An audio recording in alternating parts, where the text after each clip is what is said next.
You weren't born unskilled. You were just taught to quit early. Maybe it was school, maybe your parents, maybe that one humiliating moment where you tried and failed and never tried again. But let's get something straight. You don't lack talent. You lack reps. The world loves to glorify prodigies. Oh, she picked up the guitar at 7 and never looked back. He was a math genius at 12. But what they don't tell you is this. Even Mozart practiced. Even Kobe missed thousands of shots. Even Picasso had to paint like crap before he painted like God. You were sold a myth that you should already be good before you even begin. That if it doesn't come naturally, it's not for you. That if you struggle, it's a sign to stop.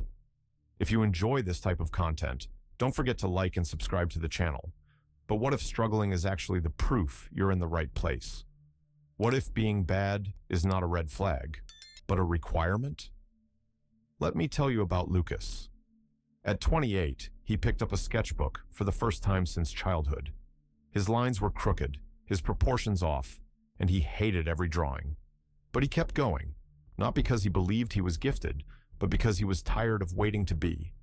Today, he's not famous, he's not perfect, but his art moves people. And more importantly, it moves him, because he became someone who doesn't quit when he's bad. He became someone who keeps showing up. The truth is, most people don't fail at skills. They fail at being beginners. If you can kill that shame, that voice that says, you're not cut out for this, you become unstoppable. Because from that point on, every attempt is progress, even the ugly ones. So tell me, when did you decide you weren't allowed to suck at something new? You want to be good, but you don't want to look stupid. You want the results, but not the awkward stage. You want to be respected, without risking the embarrassment of being seen as a joke. That's the real reason you haven't started, because deep down, you're not avoiding the effort. You're avoiding the exposure. Learning anything new, guitar, code, speaking, writing, fitness, anything, starts with humiliation. Your hands don't listen. Your brain freezes. Your ego takes punch after punch. And in today's world, where everything is filtered and curated, looking ridiculous feels like death. But let me hit you with a truth you've been dodging. There is no shortcut around the cringe. If you want mastery, you'll have to walk through the valley of awkwardness, fully visible. The people you admire, they endured this. They fumbled, stuttered, posted bad videos, launched ugly versions, got laughed at. They didn't skip the cringe. They survived it. And that's why they're ahead. Take Sarah. She joined a dance class at 34, surrounded by 20-year-olds who moved like liquid. She felt like a robot at a party. Every session was a war between her self-judgment and her desire to keep going. But she kept going. And in week 7, something shifted. Her body loosened. Her shame shrank. She laughed more.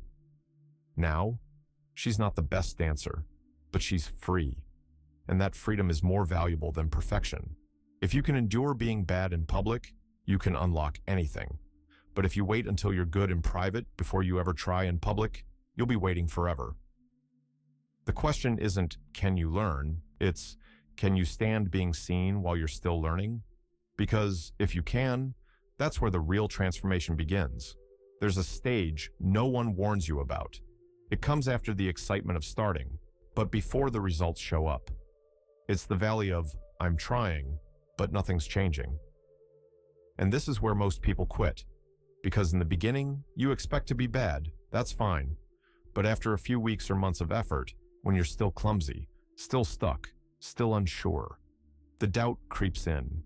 Maybe I'm just not cut out for this. Why isn't this working yet? Welcome to the plateau, that maddening middle ground where your progress hides in the shadows, where every session feels like treading water, where no one's cheering you on, where your brain whispers, this isn't worth it. But let me give you a visual. Think of bamboo. For years, it grows underground, nothing visible, just roots. Then, suddenly, it shoots up meters in weeks. Why? Because the foundation was being built in silence. Your effort right now may look useless, but that's the illusion. You're building roots, neural pathways, muscle memory, identity. Diego felt this hard. He was learning coding at night after a long shift at work. For 6 months, it felt like he was just copying tutorials without getting it. He almost gave up, but on month 7, something clicked. He built his first real app. It wasn't perfect, but it was his. And it only happened because he stayed long enough to let the roots grow. Mastery punishes impatience. It rewards the ones who keep showing up when nothing seems to be working. So, if you're in that dry spell right now, frustrated, doubting, ready to drop it, don't. This is the part that makes you. Push through the invisible zone, and you'll become someone who doesn't need immediate results to keep going. And when that switch flips, you become dangerous. Here's a harsh truth. If you only train when you feel inspired, you'll never get anywhere, because motivation is a flake. It shows up when things are easy, then vanishes when things get real. You know this. You've had days where you felt on fire, focused, creative, committed. And then, nothing. One distraction, one bad night of sleep, one off comment. And suddenly, you're back at zero, questioning everything. But what if you built a system so solid that it didn't care how you felt? Discipline is not about being a machine. It's about building traps for your lazy self. It's about designing your day like someone who's serious, even when you're not in the mood. Let me show you how. Start with a non-negotiable daily action. Tiny, stupidly small, 5 minutes of practice, 1 paragraph written, 10 push-ups, whatever builds momentum. Then track it on a wall. Paper calendar, whiteboard, anything visible. Every day you complete it, mark a big red X. That chain of X's, that's your new addiction. Because once you have 7 in a row, you won't want to break it. Not because you're motivated, but because you're becoming someone consistent. Leo did this with language learning, just 10 minutes a day, no excuses, no extras. After 3 months, he wasn't fluent, but he was consistent. And from there, fluency became inevitable. The goal isn't to rely on willpower. It's to build rituals so obvious and automatic that showing up becomes your default. Because once your identity shifts from someone who tries to someone who trains, you stop negotiating with yourself. Do this. Pick one skill, set a minimum action, track it for 30 days. Not to be perfect, but to prove you're serious. You don't need a lightning bolt of inspiration. You need a damn pencil and a calendar. There's a moment, quiet, subtle, where everything shifts. You're not pushing anymore. You're pulled. You're no longer trying to learn. You just are the kind of person who practices. This is the turning point nobody talks about. It doesn't come with a trophy. It shows up on a random Tuesday when you catch yourself doing the thing without resistance.